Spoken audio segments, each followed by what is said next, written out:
which can reduce vulnerability. But what is happening? We thought that development will take place and disaster management, if the front wheel runs, the back wheel will follow it. But it's not happening that way, but it is happening this way. So it has got two handles in opposite directions. So the whole challenge is how to realign this bicycle so that there will be one handle and two wheels functioning. And we need to have risk transfer and insurance mechanisms at all levels, go up right up to having micro insurance. We have vastly improved our response capabilities. We need I'll skip these slides. I'll come to some important slides. See, the basic approach should be help yourself. We should build communities. First, they should build their capacities so that they help themselves. That is the first thing in our approach. Second is, they should have the capacity to help others. This is very important. It is not sufficient that they are able to help themselves. They should be able to help others. The third is, help others to help themselves. Perpetual help is no help. It is a parasitic relationship. So can we build capacities in such a way that they become independent? This should be our approach in building resilience.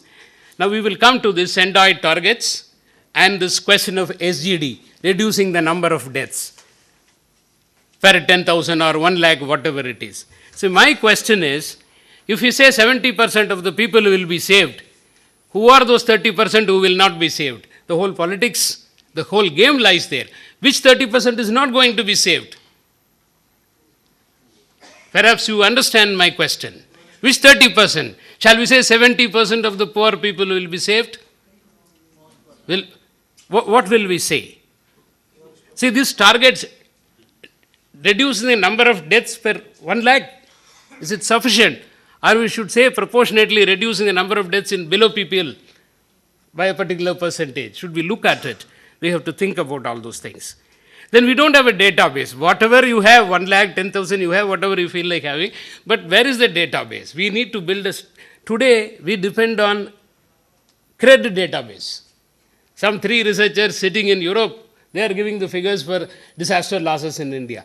Building a robust database is very, very essential. Then we need appropriate policy instruments, regulations, right amount of regulation and rules, and sharing of best practices. That is resilience, learning, sharing of best practices, improved planning, reducing risk, seeing is acting. Ultimately, if you see that there is a problem, then we should act. Unless we go to that level of acting the moment we see it, vulnerabilities cannot be reduced. Thank you.